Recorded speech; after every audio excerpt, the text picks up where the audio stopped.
예, 할렐루야. 오늘 8월 25일 수요일 날짜입니다. 오늘 본문 말씀 사사기 9장 26절에서 45절 말씀 보도록 하겠습니다. 에벳의 아들 가알이 그의 형제와 더불어 세겜에 이르니 세겜 사람들이 그를 신뢰하니라.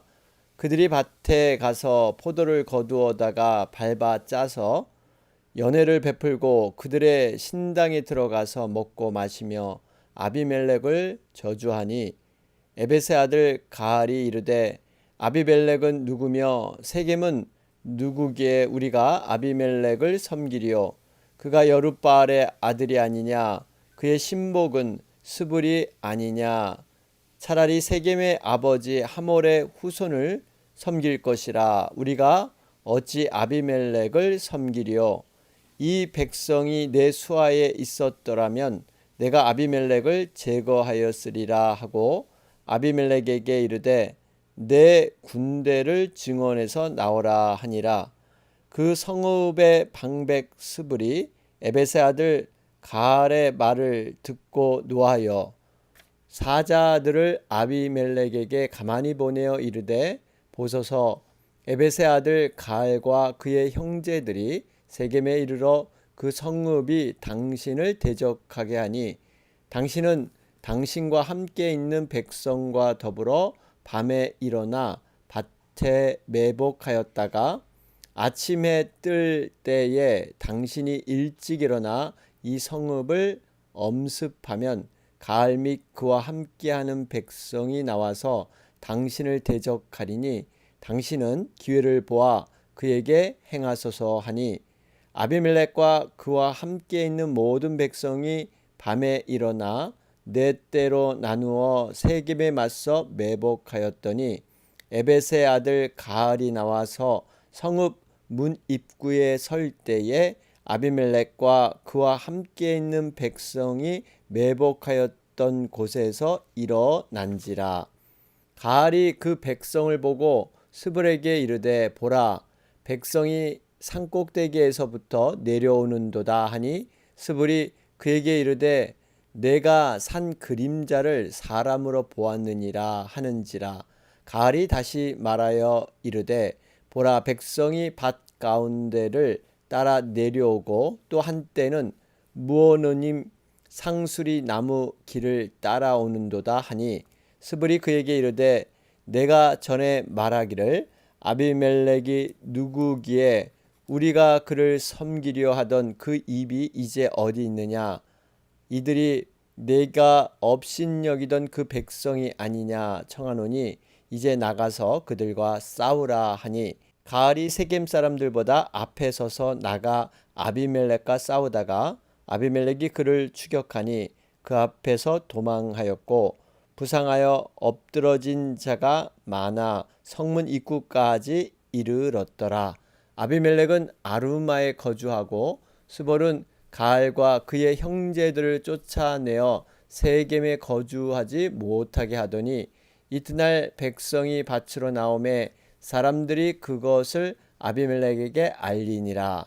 아비멜렉이 자기 백성을 세 무리로 나누어 밭에 매복시켰더니 백성이 성에서 나오는 것을 보고 일어나 그들을 치되 아비멜렉과 그때는 돌격하여 성문 입구에 서고 두 무리는 밭에 있는 자들에게 돌격하여 그들을 죽이니 아비멜렉이 그날 종일토록 그 성을 쳐서 마침내는 점령하고 거기 있는 백성을 죽이며 그 성을 헐고 소금을 뿌리니라. 아멘. 사사기 9장 살펴보는 가운데 있습니다. 여러분 어제 말씀이었죠. 진실함과 의로움이 없는 연합 오래가지 못합니다.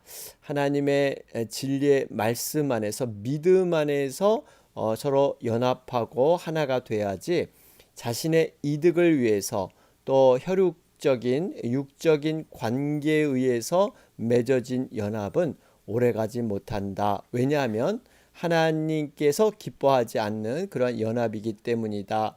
그래서 하나님께서는 약한 영을 통해서 세겜 사람들과 아비멜렉 그 사이를 갈라놓게 되죠. 분명한 그 현상을 오늘 본문 말씀에서 구체적으로 말씀해 주고 있습니다.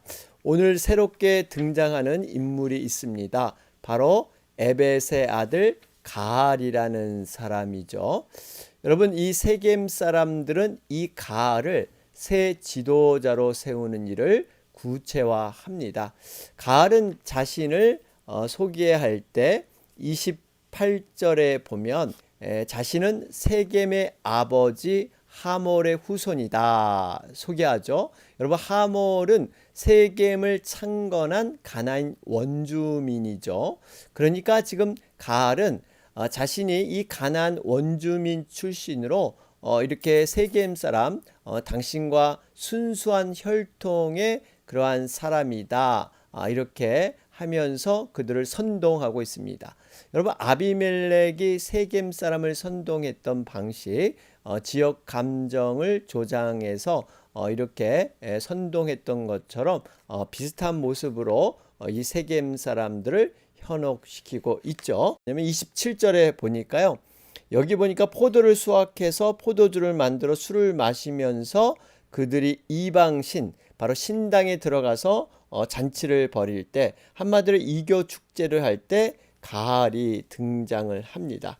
여러분, 어떻게 보면 두 가시나무 아비멜렉과 가알 서로 이렇게 다툼의 전쟁을 통해서 이제는 그 정말 잘못된 연합, 그러한 연합이 멸망을 맞이하는 그러한 양상으로 변화되게 되죠. 여러분, 이렇게 가알의 이런 상황을 듣고 세겜의 성읍 장관이었죠, 스불이 굉장히 기분 나빠하면서 가알 편이 되는 척하면서 은밀하게 아비멜렉에게 편지를 보내게 되죠. 그러면서 여러 가지 상황을 알리면서 군대를 이끌고 이곳으로 와라. 그래서 이 아비멜렉은요, 밤중에 몰래 매복해서 쳐들어오게 됩니다.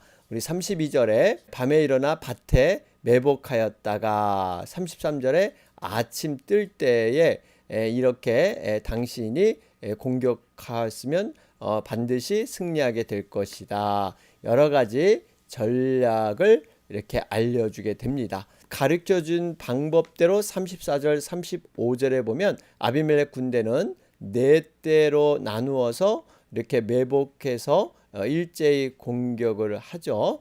이러한 상황에서 36절 말씀을 보시면 가알이 군대들이 산꼭대기부터 내려오는 것을 발견하게 되죠. 그래서 바로 스불에게 말합니다. 지금 저 산에서 사람들이 내려오는 것 같은데 저게 군대가 아니냐, 이렇게 물어봤더니 스불이 가알에게 안심시키는 거짓말을 벌이고 있죠. 그건 잘못 본 것이다. 36절에 내가 산 그림자를 사람으로 보았느니라. 그러니까 저렇게 시커먼 것은 사람이 아니라 단순히 산의 그림자일 뿐이다 얘기를 합니다. 그러면서 또 37절에 가알이 한 번 더 얘기를 하죠.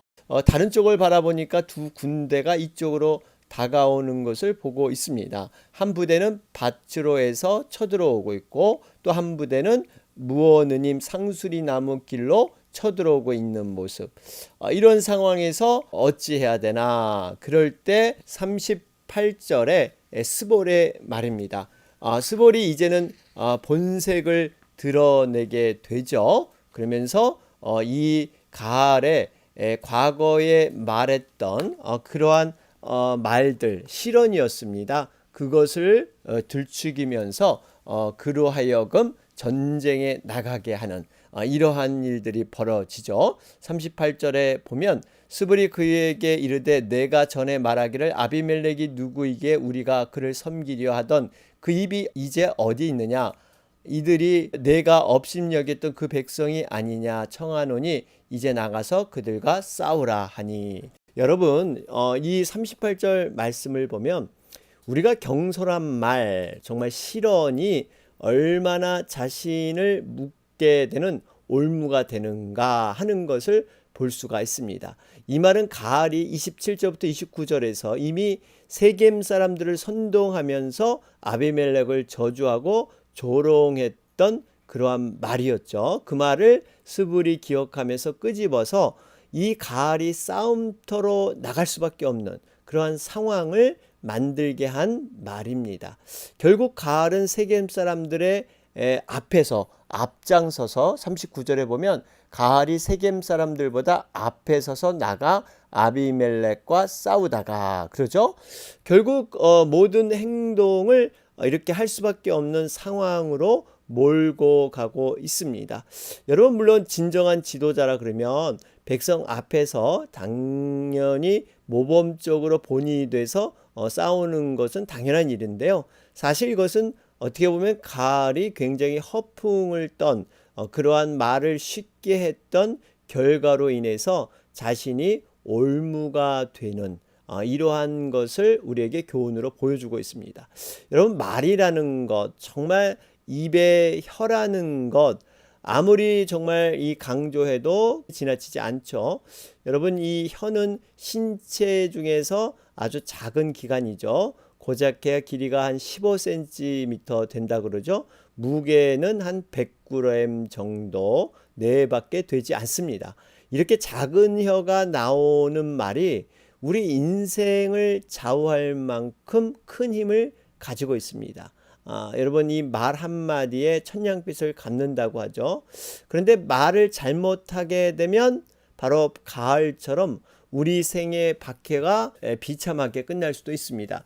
여러분 그 대표적인 얘기가 시므이라는 사람이죠. 그도 어떻게 보면 혀를 제어하지 못함으로 그 인생을 망쳤던 사람입니다. 다윗이 압살롬을 피해서 도망할 때 다윗을 저주한 사람이죠. 사무엘하 16장에 기록되어 있습니다.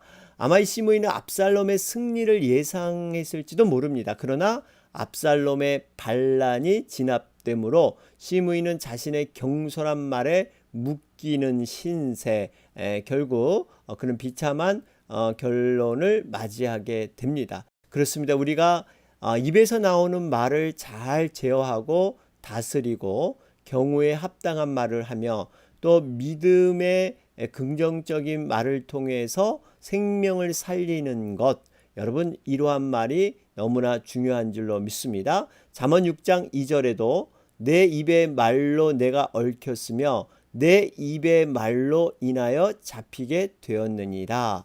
여러분 어떻게 보면 우리가 하는 말이 우리 인생의 모든 방향과 가는 길을 결정할 수도 있습니다.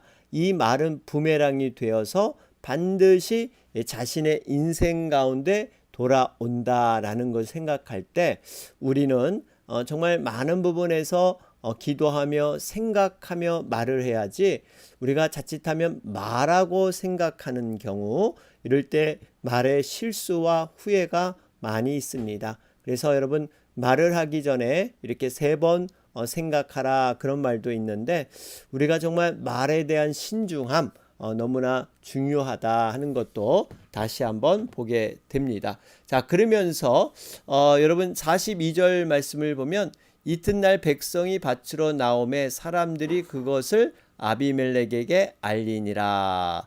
지금 여러분 이 아비멜렉이 드디어 가을을 처리한 후에 그 다음에 공격의 대상이 바로 세겜 사람들이었습니다. 아비멜렉에게 미움을 받은 세겜 사람, 아비멜렉을 배신했기 때문에 이 세겜 사람을 가만 놔두려고 하지 않는 것이죠. 여러분 지금 이 세겜 사람들은 어떠한 지금 돌아가는 상황을 알지 못하고 아마 밭에 씨 뿌리러 나온 것 같이 우리가 추측할 수 있는데 아비멜렉은 성문 입구를 막고 두 부대를 그 밭에 있는 사람들을 공격해서 이제 진멸하는 이러한 일을 벌이고 있죠.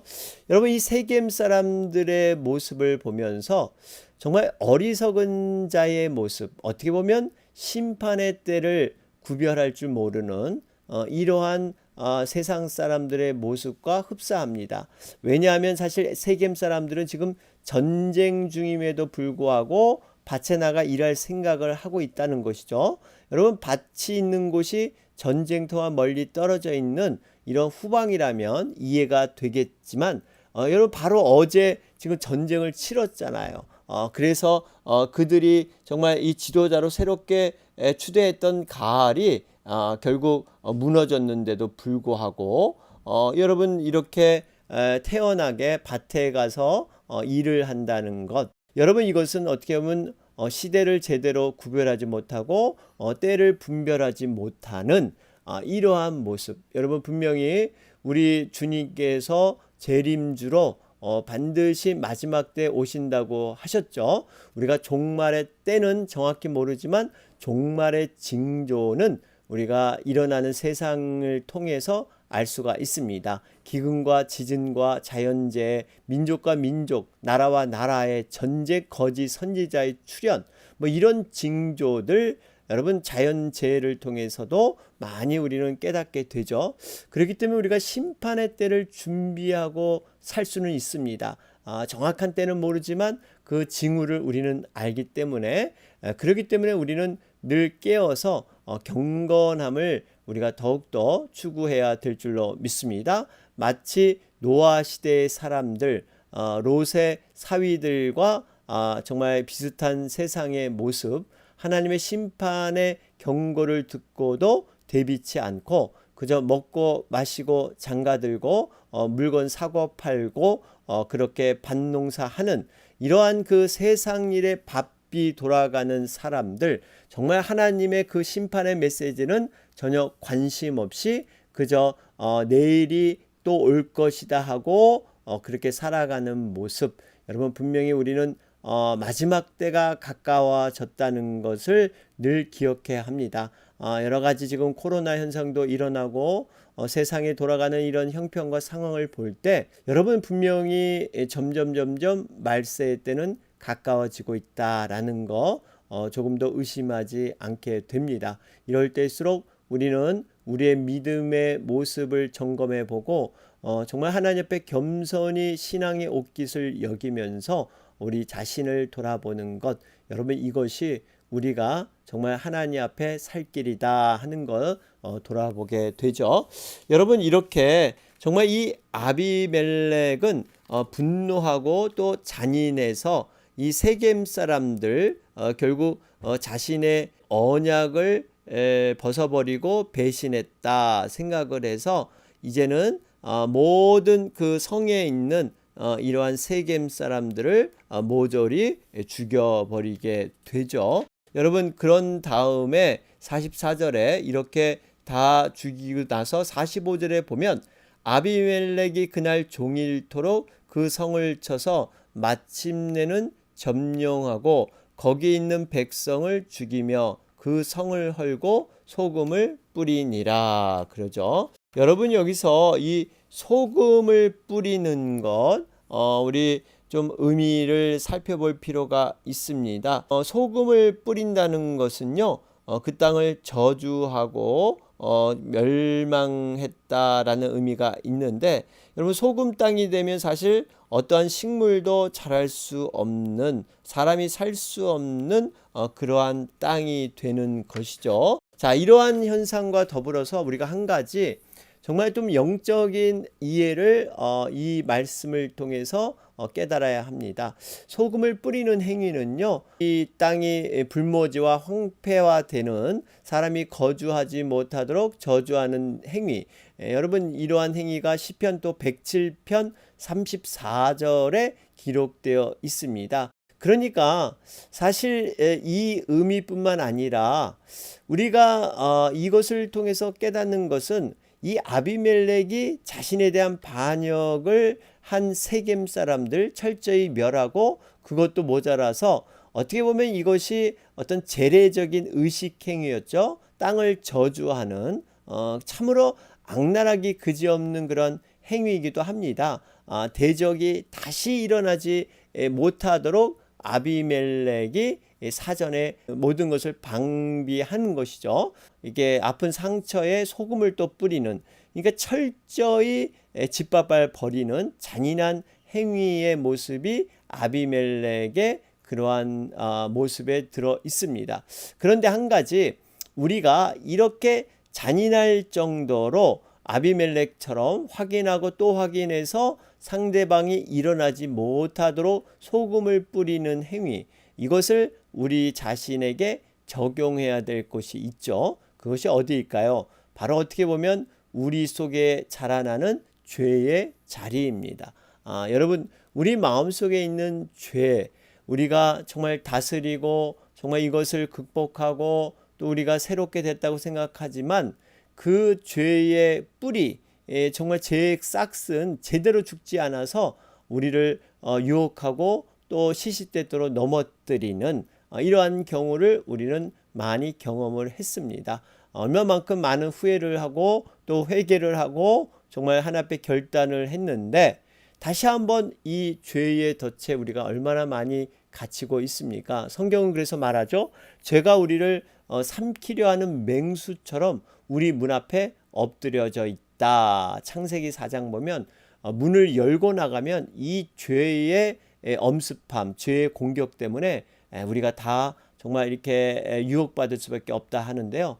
어떻게 보면 지금 아비멜렉처럼 이 죄의 소욕에 소금을 뿌리는, 다시는 죄의 어떤 싹이 자라지 못하도록 확실하게 끊는 것, 여러분 이러한 것이 바로 소금을 뿌리는 것. 여러분 이를 위해서는 우리가 무엇보다도 내 자신의 결단과 각오로만 되지 않습니다. 우리 죄를 다스리기 위해서는 하나님의 말씀, 성령의 인도함을 철저히 의지해야 우리가 죄의 권세를 이기고 승리하게 될 줄로 믿습니다. 더욱더 적극적인 능동적인 그러한 태도로 우리가 죄를 다스리며 정말 소금을 뿌리듯 그러한 모든 것들을 우리가 다시 한번 점검해 봐야 된다라는 것을 말씀을 통해서 돌아보게 됩니다. 자, 우리가 오늘 말씀 정말 보면서 우리 그 묵상 에세이를 보니까요. 여기 보니까 참 우리가 도전받는 글귀가 있습니다. 마귀를 춤추게 하는 일이다 그랬는데요. 여러분 어느 목사님이 교인들이 자주 이렇게 싸우고 다툼하는 그러한 교회에 이렇게 사역을 하시게 되었는데 하루는 물었습니다. 장로님, 또 어떤 권사님, 집사님, 여러분들 정말 왜 이렇게 교회 안에서 다툼이 많고 왜 이렇게 분열과 갈등이 많습니까? 왜 그렇다고 생각하십니까? 그랬더니 다들 잘해보자고 더 열심히 해보자고 하는 것 아니겠습니까? 그러자 그 목사님이 교인들에게 이렇게 말했다고 합니다. 그러면 우리가 잘하지 맙시다 이런 얘기를 했대요. 그리고 이 의미는 정말 우리가 잘해보자고 정말 그 본질은 태도는 좋은데 그 모양이 어떠한 다툼이나 갈등의 그러한 모양이 있다면 그것은 바람직하지 않기 때문에 그걸 버려야 된다. 이런 얘기를 하신 것이죠.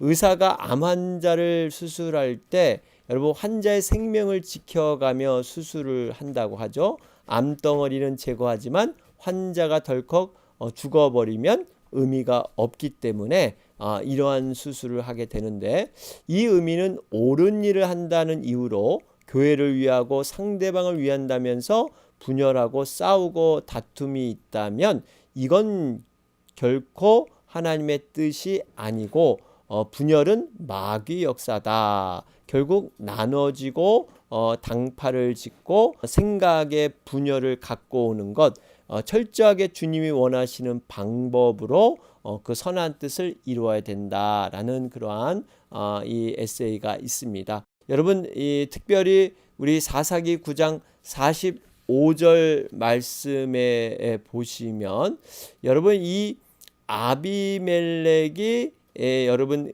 그날 종이토록 이렇게 성을 쳐서 그 성에 소금을 뿌리죠. 이 45절 말씀을 보면 여러분 이 자리 세겜이라는 곳은요. 사실 믿음의 조상들이 하나님을 예배했던 장소입니다. 창세기 12장 6절 7절 또 창세기 33장 20절 여호수아 24장에 기록되어 있죠. 여러분 세겜이라는 곳은 하나님께 믿음의 조상들이 예배했던 곳인데 지금 아비멜렉이 세겜에서 스스로 왕이 되고 이 가알과 싸워서 그곳을 피로 물들이게 됩니다. 결국에는 소금을 뿌려 저주하고 말았습니다. 이 의미는요, 예배의 자리가 다툼과 죄악의 장소가 되지 않아야 된다는 거예요. 여러분, 정말 우리가 자칫하면 정말 하나님 앞에 거룩히 예배드리는 그 장소가 사람들의 생각 때문에 다툼의 장소가 된다면 이건 하나님 앞에 큰 영광을 가리는 것이다 하는 것을 보면서 우리가 어떻게 성령이 하나 된 것을 힘써 지켜나갈 것인가 늘 기도하면서 여러분 우리가 하나님 앞에 나아가야 될 줄로 믿습니다. 자, 오늘 말씀 정리해 보면 악인들을 향한 공의로운 심판, 하나님은 분명히 살아계셔서 정말 하나님 앞에 온전하지 못한 삶들을 밝히 드러내시고 그들을 끝내 심판하신다 하는 것을 볼 수가 있습니다. 자, 오늘 수요일 날짜입니다. 수요일 날짜 이 땅의 모든 지상의 교회들과 여러분 선교사님, 선교지를 위해서 함께 기도해 주시기 바랍니다. 여러분 계속해서 아프가니스탄 사태를 위해서 기도해 주시고요. 또 우리 김용숙 권사님 여러분 정말 하나님의 권능의 기적으로 치유의 역사 또 모든 치료 과정 잘 이겨낼 수 있도록 계속 기도해 주시기 바랍니다. 다 같이 기도 드리겠습니다.